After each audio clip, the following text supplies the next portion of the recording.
I'm Simon Mitchell of Photo Enterprise, and I'm here today with Chris Packham, TV presenter, photographer as well. So can you tell us what got you into photography? I was always into art as a kid. I spent a lot of time in art galleries, and when it came to my studies, it was always a split between zoology and art, and I kind of half wanted to go to art school and half wanted to study badgers. And as it was, I did the badgers. But when I finished, I was really a frustrated artist, and I rented some lock-up garages and started painting huge canvases and doing sculpture. And then I sold my punk rock. I had played in a punk rock band. I sold the gear and bought a camera, and I thought I'd try and explore that at the same time. And you know, I still paint occasionally, but the photography stuck. And so it was that creative side. I just like making things. That's what it comes down to. And I like writing and make things out of words. It doesn't matter what it is. I just like making things. So that's where the photography came from. I had no previous interest. I'd photographed badger poo and kestrel's nests for my scientific studies, but never anything creative at all. So it wasn't until I was about 23 that I had a proper camera, and then I started taking pictures. And you've taken some great pictures, and I remember years ago a picture of the fox looking as you were looking through the bin shot. What's your overall favourite? Do you have a favourite? Not of my own work, I've got to say. I've always been ruthlessly critical of my own work and always dissatisfied by it. I mean, I try hard. I always try my absolute hardest. I mean, I go into a zone when I'm taking photographs. Occasionally, my stepdaughter and my partners, come with me on a shoot, and it's a bit of a waste of time, really. I'm almost impossible to communicate with when I'm taking pictures. I just concentrate on that one thing, so I really work very hard. But I haven't got any of my own, not a single picture of my own on the wall at home, nor would I put one up. I don't have any that I want to see like that often. I have other people's work, and I really enjoy looking at other people's photographs, but no, none of my own. I mean, sometimes I think that my photographs have got better, and even if I'm working on a project, I'll notice that sometimes they tend to start off okay, and then they get better, and then they start to fade off at the end. You get to a point in a shoot, I think, or a series of shoots where you've kind of got there, and after that you're struggling. So I can see improvement, but no, nothing on the wall. Okay. And can you give any advice for anyone keen or aspiring in photography? Yeah, I mean, I think my advice would be ruthlessly critical of your work, because only by understanding what you're doing wrong will you be able to put it right. And I think that people very frequently say to me, I've taken a really good photograph, and they may have done, but I can always find something wrong with it, and and if they haven't spotted that, then how are they going to put it right next time? And I always say, if I took the perfect photograph, I might as well go home, put all my cameras in the bath and turn the tap on, because what am I going to do tomorrow? And my ambition in photography is that I continue to improve my vision and my technical abilities and everything else, so that my photography generally improves as long as I live. But I don't ever imagine taking a perfect photograph. I imagine trying hard and getting very frustrated like I do. So I think look at your work, think about it afterwards, not necessarily at the time. Give it a time to settle down. Go back to your pictures, especially go back to the ones that you think are good, and then be really critical and think, okay, what would I change? Would I take that out? Would I put that in? Would I change the light, the subject, the distance, whatever? And think it could have been better. And invariably, if you are ruthless and honest, you will find something in that photograph that you could improve upon. And that will be great fuel for when you next pick up the camera and go out and start taking more pictures. Good advice.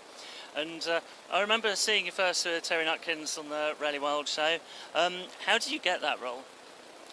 Pretty much serendipitously, actually. I'd bought the camera, and I'd started taking stills, and I was on the dole, and I was spending all my money on petrol and Kodachrome, as it was at the time. But I didn't have enough dole money to spend on petrol and Kodachrome, so I needed to find some work. So I was on and off the dole, and I met a guy in a street who made wildlife films, and for the BBC, and I started working as his assistant. And he very kindly employed me, and what he paid me I spent on more petrol and more Kodachrome. And it was purely a means of sort of being able to facilitate my learning how to take still photographs. Because I mean, I had no tuition. I'd studied zoology, so I went to evening class and I bought loads of technical books and read all that like we do. But I was self-taught, and I had to learn on the job, so that meant just going out there and doing it. And I took photos probably 365 days a year in those days, sleeping in the back of my Renault on a nature reserve, get up first light, take pictures, till the film ran out, drive home, do a few days' work, buy more Kodachrome, start over, and that was how. And then through that, I got into the presenting. But it wasn't an ambition as a kid or anything. It was something that just happened, and I'd always talked about non-stop about animals, so it wasn't hard work. Fantastic. And as someone with a passion for the environment, what message would you give out to people? That you can make a difference. I think that all too often we imagine that someone else is going to do the job. The RSPB, the Wildlife Trust, the Wildfowl and Wetland Trust, Butterfly Conservation, no matter what your wildlife bent is, or your environmental bent, Greenpeace, Friends of the Earth, could be any of them. They don't have enough resources. They do their very best, and they're very capable, and they do great things, but all of us can do our own small bit, and when you add it all together, it makes a big bit. So empower yourself to know that you can make a difference, even in very simple, humble ways. Feed the birds in your garden. Put up bird boxes. It makes a difference. Allow a bit of your garden, if you're lucky enough to have one, to go wild, so butterflies can move in. It makes a difference. So don't think that everyone else is fixing the planet. We've got to fix the planet, and we certainly can't rely on our politicians to fix it at the moment. So it's down to us to stop moaning about it and get on with it ourselves. So that would be my message. Caring is not enough. Action is what is required. And my mantra is always to try and take the next best photograph, always looking to improve. Do you have a mantra that drives you? Yeah, I mean, I try to overcome familiarity breeding contempt. So I like to work on subjects which most people would ignore because they're treading over them in their garden. And I think that, there is a beautiful photograph to be made from a woodlouse, from a grey squirrel.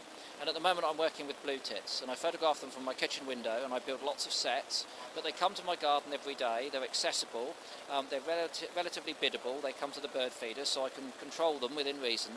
And this means that if I mess up, or I want to try harder, I can do it the next day with virtually no expense. It's not like you're photographing polar bears in the Arctic or something else in a desert somewhere. They're on your doorstep. So for me, it's always about trying to make something every day more beautiful than most people can see it, and yet the beauty's always there. It's just that it's slipping past them. So that's what my project's about. And as soon as I finish a project, I'm always thinking, what can I do next? And I'm never drawn to the glamorous, I'm afraid. You'll never see me booking a holiday to Africa. It's going to be something which is accessible, and either in France where I spend time or in the UK, and which I can repeatedly go to, which most people ignore. So in recent years I've been photographing, or trying to photograph, pond skaters. And pond skaters are very unphotogenic animals, and behaviourally they are pretty damn tricky, and certainly technically when it comes to the photography. So that's why no one's ever done it, and I'm trying to rise to the challenge. They're driving me to distraction, I've got to say. Well, I've got a few images. Oh yeah, good luck with that. And can you tell me, you probably haven't, have you got a favourite photo that you've taken? Yeah, but they're all personal ones. I've got a picture of my dad sat in a Supermarine Spitfire wearing a flying helmet. He flew the Spitfire on one occasion, on one sunny afternoon in 1990. And I ran up when the aircraft landed, and I took a photograph of him sat in the cockpit. And I have that picture on my shelf, and that's, of all the photographs I've taken, that's my favourite photograph. Fantastic, a nice personal touch. So to work in photography, do you have any advice to anyone wanting to be a professional photographer? Yeah, get used to the fact that it's going to be really hard work. I mean, I'm not a professional photographer. I make my living from television, writing, photography, doing talks, so on and so forth. So it's part of a portfolio of things that I do. I know one or two professional photographers, and they are amongst the hardest working people that I know. They go out, they shoot, they self-finance those shoots, and then they have to do something. They market their photographs sometimes, they produce their own books, they write those books, then they go out and give talks and they sell those books. And I'm in awe of their energy and their drive, to maintain their passion to be an independent professional photographer. So in that sense, I know that it's really, really hard work, and it's got harder. Agencies aren't paying, the way that they used to anymore, and it really is about, producing books, giving talks, and all of those sorts of things. So, yeah, come up with your own niche, make sure your photographs are unique, do something that no one else is doing, so that people are interested in your work, or enjoy your work, and then if you want to make a profession out of it, get an alarm clock, because you're going to need to be up before most of us are. Great advice. And finally, you use a lot of great gear on things like Springwatch. Do you ever get a chance to use it yourself out of hours? I wish. No, the BBC, we hire most of our equipment in for our programmes now. The BBC doesn't own the equipment, as it were. And as it's hired, generally the minute it's finished being used, very obviously it goes straight back. But no, I do. I sit salivating at some of the technical gear that we have. And I would love to get my hands on it to do some either film or still work, but it's not accessible. I have to say, my next meeting here today is with someone and I'm trying to scrounge a piece of kit from them to borrow it. I can't afford to buy it, but I'm trying to scrounge a piece of kit which is again pushing the boundaries of what we are able to do when it comes to accessing wildlife. It's a piece of kit which is usable in very low light levels, and it's got 6 million ISO, so it can virtually see in the dark. So as you can imagine, for someone who's interested in nocturnal animals part of the time, I'm itchy to get my fingers on that. And if they do loan it to me, then that means that in turn I'll be loaning it to the BBC, but some of the time I'll be using it myself. Fantastic. Well, the best of luck with that. And thank you very much. Thank you very much indeed. Thank you.